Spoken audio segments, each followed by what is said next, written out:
Carvalho Almeida, acendeu o orientador e a professora Valoriza Nascimento como orientadora. Tá, o título do trabalho do Pedro é Análise Comparativa de Modelos de Aprendizagem de Máquina para detecção de anomalias e complicações cardíacas a partir de dados de eletrocardiograma. Tá? Pedro tem entre 20 a 30 minutos para fazer a sua apresentação, depois passa o momento da fala dos membros da banca e deliberação da nota. Tá? Então fica à vontade. Boa tarde a todos, meu nome é Pedro Carvalho Almeida, eu sou aluno do curso de Engenharia de Software do Campus Manaus, Zona Leste. E, primeiramente, eu gostaria de agradecer a presença de todos que estão aqui presentes, e em especial os professores da banca Fernanda.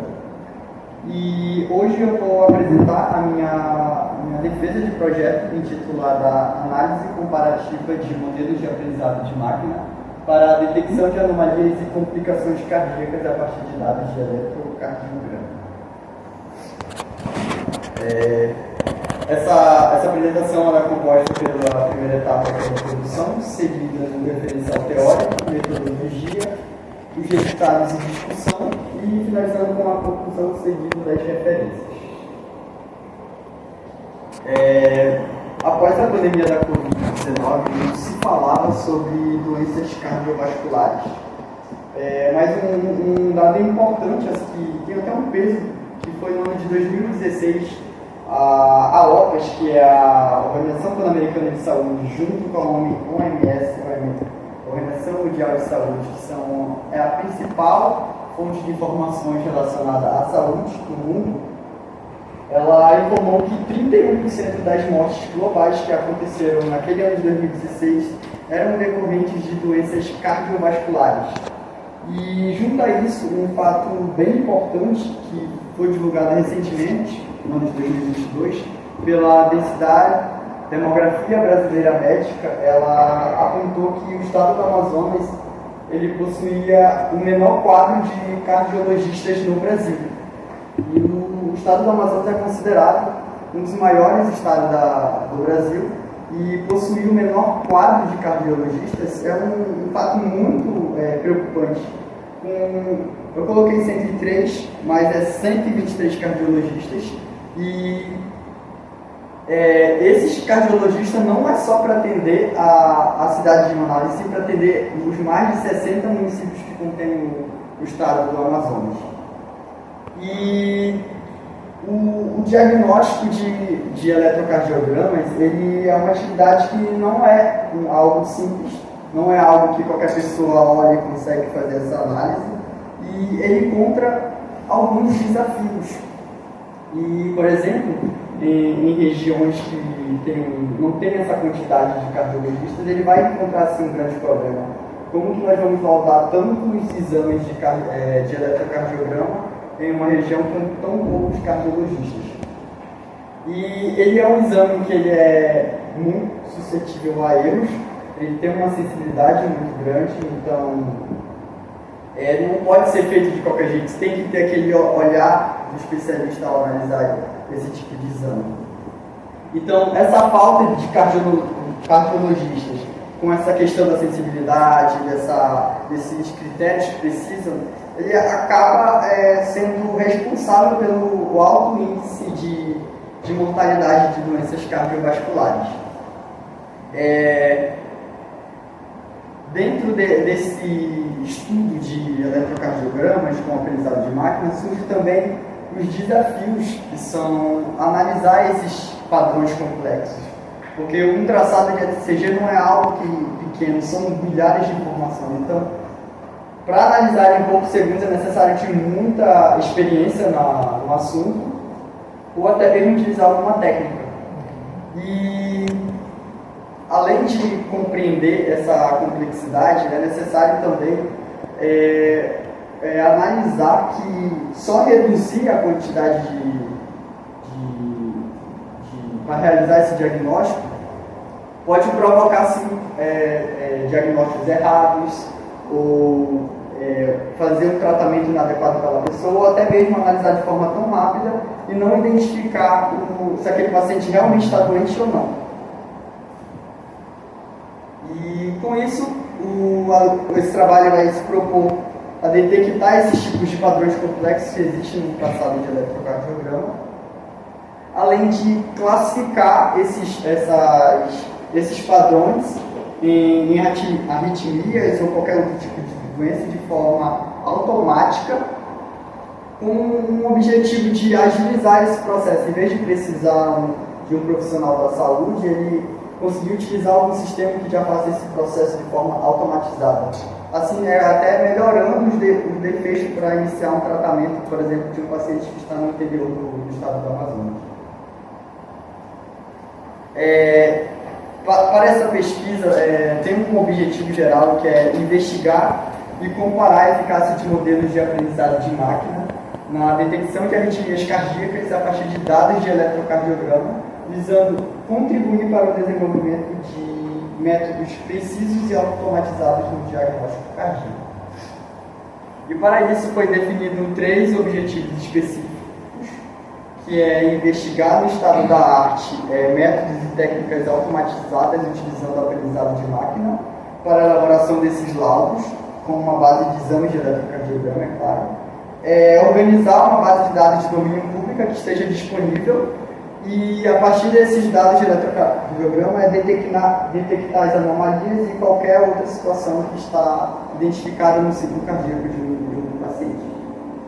E, por fim, avaliar esses modelos e realizar uma comparação desses algoritmos que vão ser desenvolvidos dentro de um cenário de experimentação.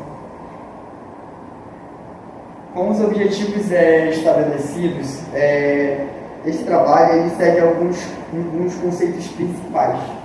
E um desses conceitos é compreender o que é o eletrocardiograma. O eletrocardiograma ele é o principal exame responsável pelo diagnóstico de doenças cardiovasculares do corpo. Tem-se outros exames, mas o principal para fazer essa detecção é o exame de eletrocardiograma. Ele é conhecido pela sua abreviação de ECG. Ele normalmente não, ele é conhecido também por ser aquele exame que vai fazer uma análise e uma gravação de todos os batimentos cardíacos que geram aquele famoso traçado de ECG, que é aquele rolinho, não sei se vocês já viram, que contém todas as informações do batimento cardíaco. E dentro desse conjunto tem vários sinais de eletrocardiograma. Um exemplo que eu trouxe de um sinal de ECG onde ele representa os componentes de um sinal de eletrocardiograma e o destaque fica para os principais componentes, que é a onda P, que é onde se inicia o traçado de eletrocardiograma, o complexo QRS, que é a principal, digamos que é onde a gente detecta as arritmias, tanto que ele identifica 3 pontos diferentes no traçado. Ele é responsável por onde o coração começa a bombear sangue para o pulmão e para o restante do corpo. E por último a onda T, que é quando ela está saindo desse funcionamento dos ventrículos e está entrando no processo de espécie de stand-by, que é quando ele vai ficando mais reto no final do traçado. E para analisar esses eletrocardiogramas, a gente pode utilizar técnicas tradicionais, que é utilizar um especialista em cardiologia, mas também uma técnica automatizada, que é o que esse trabalho propõe. E podemos utilizar então o aprendizado de máquina, machine learning também, que é o nome do tipo de modelo. Mas o que é o aprendizado de máquina? O aprendizado de máquina ele é um campo que está dentro da inteligência artificial. Ele está responsável por desenvolver sistemas automatizados capazes de analisar a partir de um dado rotulado, que já tem como uma base como resposta, e mostra para ele, e ele aprender a partir daqueles dados e conseguir realizar, a partir de novos desafios, ele consegue dar uma solução, não, mas uma espécie de resultado. O que aquele dado está significando? É uma doença? A pessoa não tem doença? Ela está bem? Ela não está? É uma fraude ou não é? Um exemplo legal são os sistemas de recomendação, Por exemplo, o serviço de streaming, a Netflix, ela utiliza esse tipo de aprendizado, que recomenda os filmes para a gente quando a gente vai assistir, baseado em conhecimento que ele já tem da gente, ele consegue recomendar a partir dessas informações. E a partir do aprendizado de máquina, ele, assim como um especialista, quando ele vai realizar um laudo de eletrocardiograma, ele vai direto buscar o que ele tem de diferente naquele traçado, né? O que está fora do normal. E a gente entra no último tópico da fundamentação teórica desta pesquisa, que são a detecção de anomalias. O que são anomalias? As anomalias, elas são qualquer características que vão se diferenciar de um determinado padrão, ou seja, dentro de um determinado conjunto de normalidades, tem algo anormal ali dentro, aquilo é uma anomalia. Dentro desse contexto de eletrocardiograma, uma anomalia pode ser uma arritmia cardíaca. Uma pessoa que tem arritmia cardíaca, ela não tem um batimento normal, ou seja, já está fugindo daquela normalidade. E além dessas anomalias, elas podem ser classificadas em diversos tipos. De acordo com o NATA, no ano de 2022, ele classificou essas anomalias em 3 tipos. As anomalias pontuais, que são eventos raros que acontecem dentro de um determinado padrão. Tem as contextuais, que são eventos raros que acontecem dentro de um determinado padrão específico. Ou seja, naquele cenário só acontece aquilo e dessa vez aconteceu algo diferente, uma anomalia do tipo contextual. E também temos a anomalia do tipo coletivas, que são vários eventos raros acontecendo ao mesmo tempo dentro de um padrão. Por exemplo, no ECG, dentro de um traçado, pode ter vários tipos de anomalias. Aquele paciente pode ter várias doenças, seria um exemplo de anomalias coletivas. Com a fundamentação teórica definida já apresentada, a gente tem a metodologia que foi abordada nesta pesquisa, que sustentou todo o desenvolvimento desse projeto. Ela é dividida em 5 etapas, sendo a primeira etapa o input de dados, que foi onde eu fui em busca de uma base de dados que eu pudesse trabalhar com esse tema, tanto de eletrocardiograma quanto de aprendizado de máquina. E a base de dados escolhida, ela se chama ECG, Hashbest Characteristic Dataset. Ele está disponível no Kaggle, que é um repositório bastante conhecido quando se trata de ciência de dados, análise de dados. E esse dataset ele é proveniente de uma base de dados da Physionet, que é um outro repositório que tem muitas bases de dados voltadas para a área da saúde. Um fato importante é que essa base de dados ela tem 2 conjuntos. Um desses conjuntos é um conjunto binário, que classifica a pessoa se ela está doente ou ela está saudável, e o outro conjunto, que é o que foi escolhido para essa pesquisa, é o MIT Arritmia Dataset.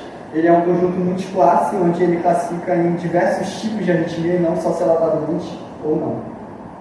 Ele possui 48 gravações de eletrocardiograma, porém só essas gravações já geram milhares de dados para um estudo. Dentro desse dataset, ele está dividido em 5 classes, que são os batimentos normais, os típicos regulares de uma pessoa saudável, supraventriculares, que são batimentos que apresentam alguma anomalia acima do ventrículo, os ventriculares, que são os batimentos que acontecem no ventrículo, e os batimentos de fusão, que é uma mistura tanto de batimentos normais com batimentos anormais, e os não classificáveis, que são qualquer tipo de batimento que não se entrou em nenhuma das outras categorias apresentadas. O quadro basicamente resumindo o que significa cada uma dessas categorias com a sua nomenclatura. Depois dessa etapa de escolher o dataset, a gente partiu para o segundo passo. Foi feita uma análise exploratória dos dados, Nesta etapa foi feita uma análise com o objetivo de entender e compreender como é que esses dados estavam estruturados para a pesquisa, como é que eles estavam organizados dentro do dataset, se eles precisavam de tratamento ou não.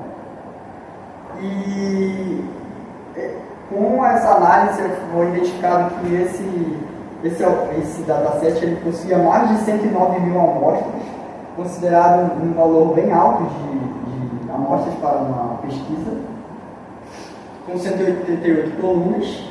Nesse processo de análise exploratória foi feita uma identificação se tinha valores faltantes, duplicados, se era preciso fazer algum tipo de tratamento diferente para reduzir ou remover algum desses dados que poderiam impactar futuramente no desempenho do modelo.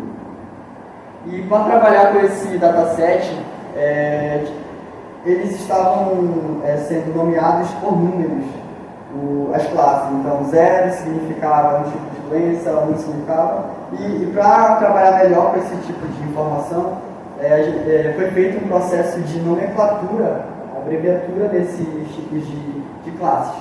NB para os batimentos normais, SVEB para os batimentos supraventriculares, VEB para os batimentos dos ventrículos, FB para os batimentos de fusão e o B para os batimentos que não são classificados. Durante esse processo de análise exploratória, foi identificado que esse dataset ele estava totalmente desbalanceado. E quando a gente lidar com um dataset ou uma base de dados que está desbalanceada, quando a gente for treinar um modelo, ele tende a querer chutar ou classificar sempre naquela que tem mais amostra, pois durante o processo de treinamento ele vai estar vendo sempre que tem muitos batimentos normais. Então, quando ele vê os batimentos que são anormais, ele tende a querer ter um peso maior para aqueles dados que têm mais amostras. As outras classes, elas equilibradas com menos amostras, e a classe de batimentos normais com mais de 90 mil amostras.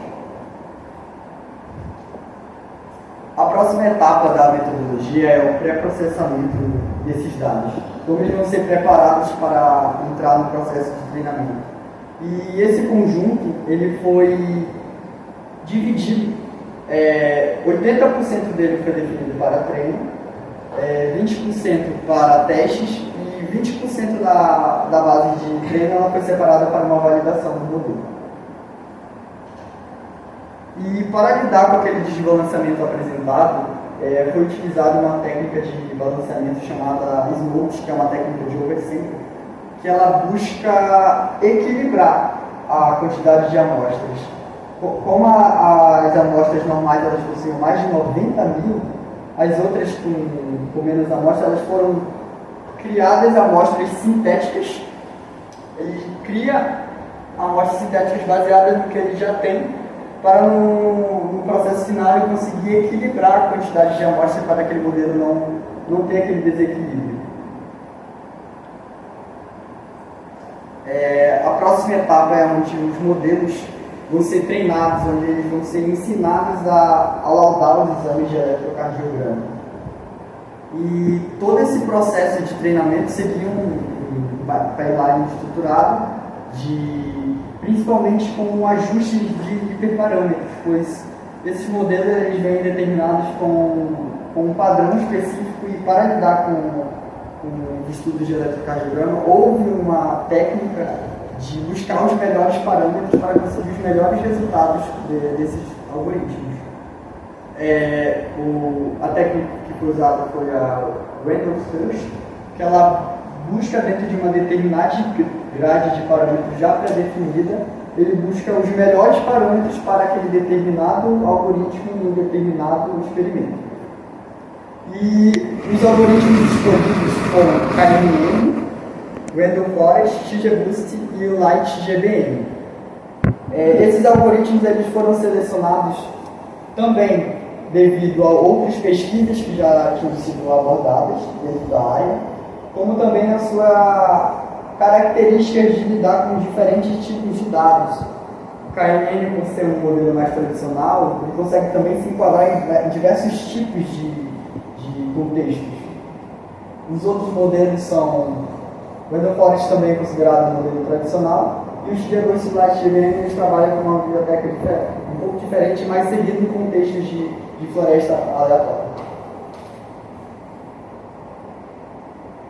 Por último, a última etapa da metodologia foi avaliar esses modelos. Depois de treinados, o resultado deles eram satisfatórios e para identificar isso foi utilizar as principais métricas de avaliação: acurácia, precisão, recal, F-score e a curva ROC. Também foi utilizada a matriz de confusão para fazer a análise visual da taxa de carregadores positivos. E com um peso maior na hora de fazer essa avaliação era identificar as classes minoritárias, que é onde estão as anomalias. As menores quantidades de amostras eram onde estavam os exemplos das doenças, exemplos de arritmias.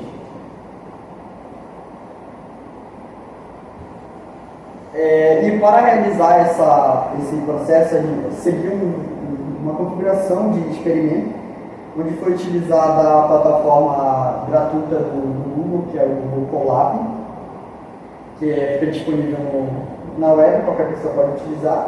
Na versão com 12 GB de RAM, que é a versão de entrada, a placa de vídeo de 15 GB de mídia Tesla, e as principais bibliotecas Scikit-learn, e para os dois algoritmos de Assembly foi XGBoost e LightGBM. Além de utilizar também o drive da CUDA. Com os experimentos realizados para fazer análise do resultado desses modelos, eu utilizei duas abordagens. Primeiro, uma avaliação geral, que é uma média do desempenho desses algoritmos, e depois uma avaliação específica, que é avaliar o desempenho de cada algoritmo em cada classe daquele dataset. Ou seja, a primeira mostra uma análise geral e a segunda consegue explicar por que aquele algoritmo teve um melhor desempenho relacionado ao outro. Ao fazer essa análise geral, identificou que, em relação da acurácia, todos os modelos tiveram resultados consideravelmente muito altos, todos acima de 97%. Porém, a acurácia ela é uma métrica que, quando você está lidando com um dataset desbalanceado, ela acaba perdendo um pouco o peso, pois ela pode ser muito influenciada pela taxa de amostras da maior classe majoritária. Além disso, a precisão dos algoritmos, exceto do KNN, todos estiveram acima de 94%. O destaque maior ficou para o XGBoost, que ele alcançou 96,4%, mesmo que sendo uma pequena diferença, mas eles conseguiram se sobressair melhor do que os outros. Em relação ao recal, o KNN obteve o melhor resultado, mas também influenciado pela questão da classe majoritária. E o F-score, que é um cálculo que utiliza tanto a precisão quanto a recal, todos os modelos tiveram resultados bem parecidos, onde nenhum teve tanto destaque em relação ao outro. O XGBoost, como eu já fui falado, ele conseguiu ter sim uma melhor constância em 3 métricas, conseguiu ter um melhor resultado quando se avalia de forma geral os modelos. E para compreender melhor por que o XGBoost considerou os melhores resultados, é necessário compreender e analisar de forma separada, mesmo que seja uma tabela extensa com muitos valores, é necessário avaliar eles de forma separada, por classes. Começando pela a classe denominadora, que era onde nós tínhamos mais amostras, todos os algoritmos tiveram uma precisão consideravelmente alta, entre os valores de 98% a 99%. Um recal também alto, todos acima de 98%. O F-score, que é aquele cálculo que calcula a relação entre os valores, todos estiveram acima de 99%, mas isso para aquela classe que a gente tinha mais amostras.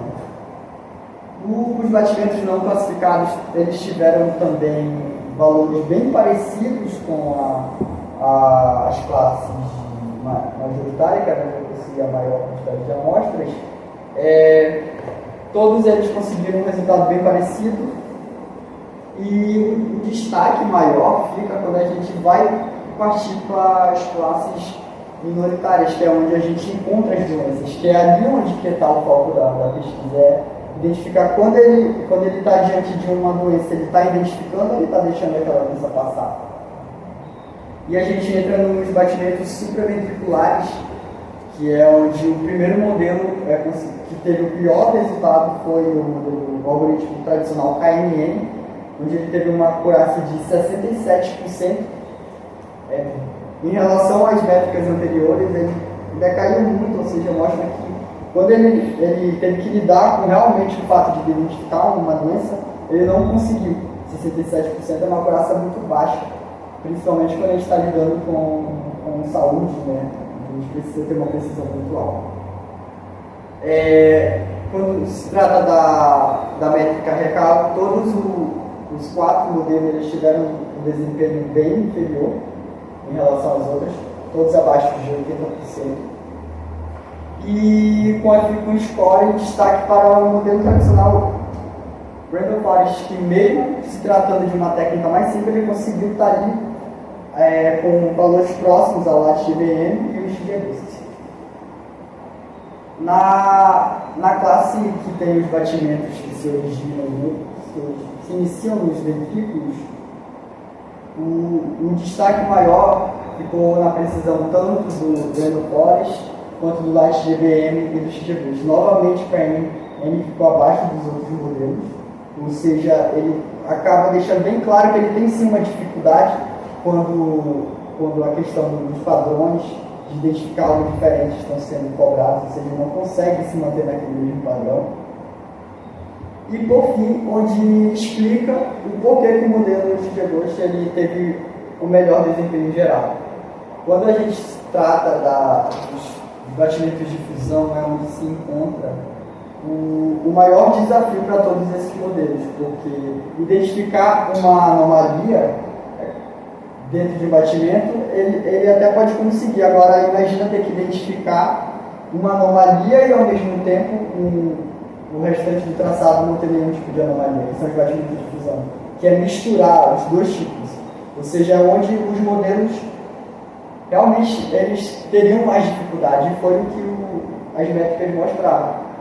Onde o único modelo que conseguiu uma precisão acima de 90% foi o XGBoost, seguido ainda do Random Forest com 88%.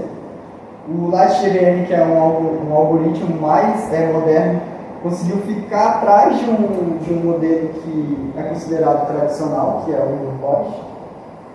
Além do recal, o KNN conseguiu ter o melhor resultado com 84%, e mesmo assim ainda devido à questão das classes, né, terem mais amostras.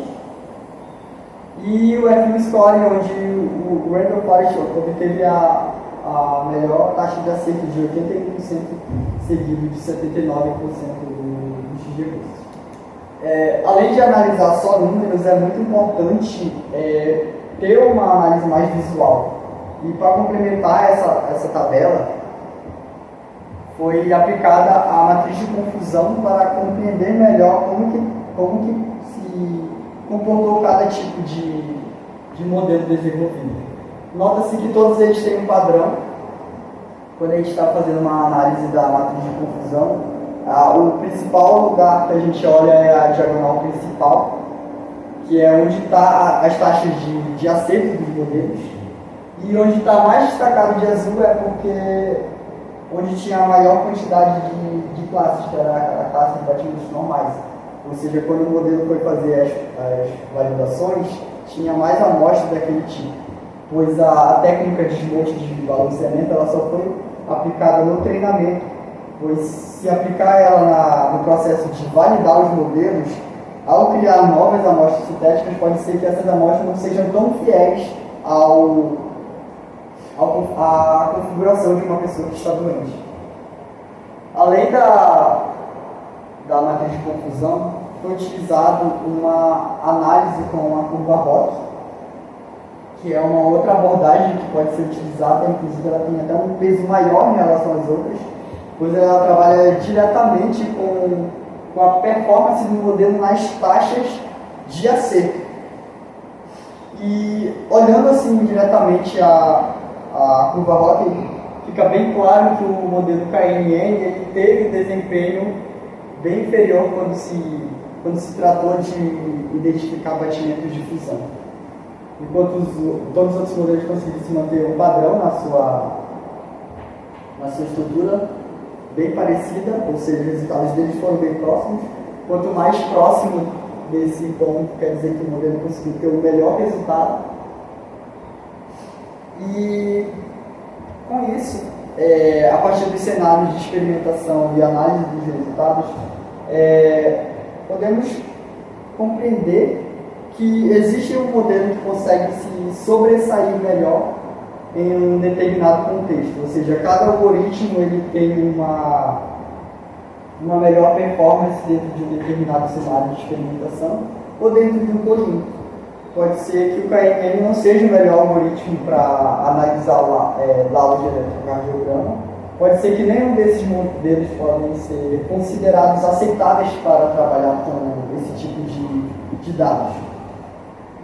E, além disso, nota-se também uma necessidade muito grande de trabalhar com um dataset balanceado, ou até mesmo que já tenha quantidade de amostras bem próximas uma da outra, para quando for realizar uma avaliação ou um treinamento, modelos mais simples não percam tanta eficiência ou precisão nos resultados.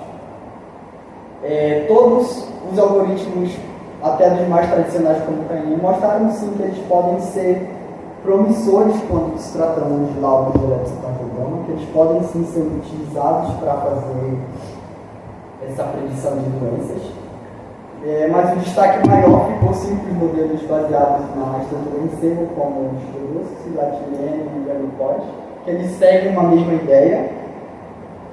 E também a necessidade de trabalhar com mais datasets. Mesmo sendo um dataset com uma grande quantidade de dados, seria interessante expandir ou juntar mais um tipo de dataset, trabalhar com datasets diferentes, pois os modelos foram feitos especialmente para aquele dataset que ele teve em pré-processamento.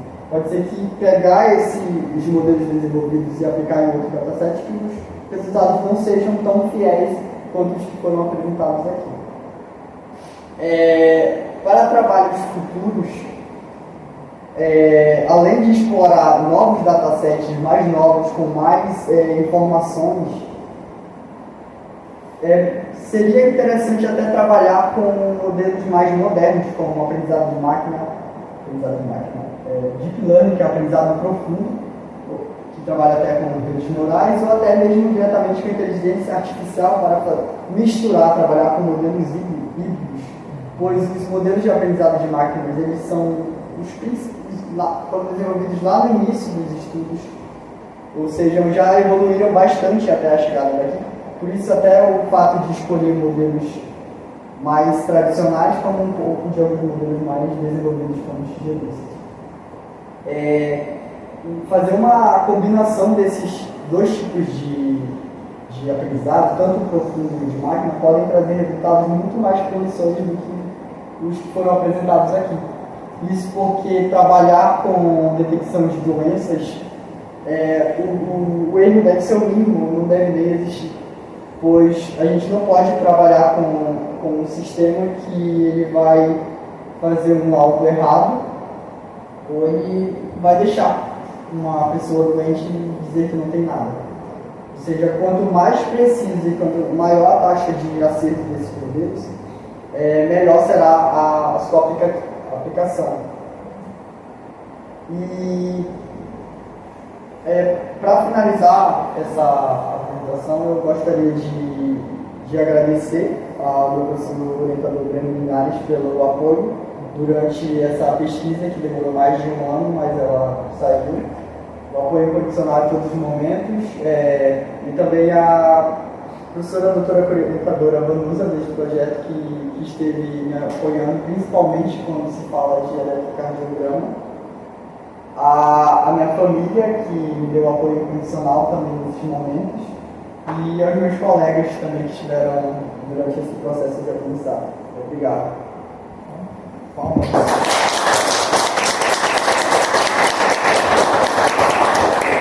excelente apresentação, tá, Pedro? Notável aí o domínio tanto da parte técnica, né, na parte de machine learning, também a parte voltada para a área da saúde, com certeza com a né, da professora Vanusa, né, na questão do eletrocardiograma e tudo mais, tá? Então, parabéns mesmo pela apresentação e pelos resultados que foram entregues no modo geral, tá? Eu vou passar agora a palavra para os professores fazerem as considerações, né? Eu passo primeiro para a professora Vanusa, depois para o professor Cléber, né, fazer suas considerações e depois, naquele momento reservado, a gente delibera não, tá? Pode ficar à vontade. Pedro, parabéns. Nesse momento, assim, eu tive certeza da confiança que todos nós apostamos em você, assim, quando a gente confiou em você cuidar do núcleo de telediagnóstico da instituição. Nem a gente sabia muito bem como fazer. E a gente sentou juntos, né, Pedro? E vamos desbravar. E olhando hoje o teu trabalho, eu entendo que o quanto isso te motivou, né? Você olhar para todos aqueles dados, né? Quantos municípios você já conseguiu adentrar, né, para implantar o telediagnóstico? E você foi além, Pedro. Você buscou outros horizontes que realmente fogem um pouco da minha área. Eu disse para ele que deu um nó na minha cabeça, né, o trabalho dele, né, com as palavras que são diferentes da área da saúde. Né, a gente que trabalha com a parte mais sensível lá da saúde. E o Pedro chegou para a gente como um presente, realmente. Eu digo que ele é o nosso mascote. Tá? Então, Pedro, parabéns. Eu quero te dizer assim que você hoje alcançou um degrau, mas que outros virão. E que você continue assim, determinado, com muita garra, proativo, como você sempre fala de você, né? Eu sempre cito essa situação, que o Pedro, apesar de ser muito jovem, ele é muito responsável. E hoje eu acho que você mostrou aqui para todos, para os professores, para a sua família, para os seus colegas, como você colocou, o quanto você quis e buscou por tudo isso. Então, parabéns pelo seu trabalho. Eu acho que está um trabalho lindo, né? Por mim, eu já queria publicar o trabalho dele em dezembro. Calma. Então, eu acho que você está no caminho, tá? Parabéns para você. Obrigado, professora, pelas falas, né? Eu passo agora a palavra para o professor Cléber, né, fazer suas colocações. Fique à vontade, professor. Primeiramente, parabéns, trabalho excelente, né? Li ele, assim, eu fiquei abismado assim, com o que ele conseguiu trazer, né? Com certeza vocês trocaram muitas figurinhas, por assim dizer, né? Parabéns ao professor, que é o orientador, o professor Breno, né? O trabalho é ótimo, só tenho a dar os parabéns mesmo. Obrigado, professores, né, pelas palavras, né? Eu tenho certeza que o Pedro está muito feliz agora, né? A gente teve uma jornada, né? Foi mais de um ano, né? Até de fato chegar nesse momento, mas eu acho que é importante a gente destacar que hoje, né?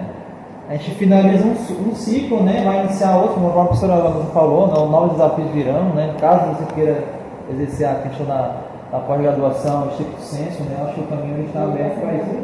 Já está sendo obrigado, né? Obrigado. Mas é isso, agora a gente vai ter um momento mais reservado para fazer a deliberação da nota, esse momento formal, tá? E aí eu peço que vocês, né, somente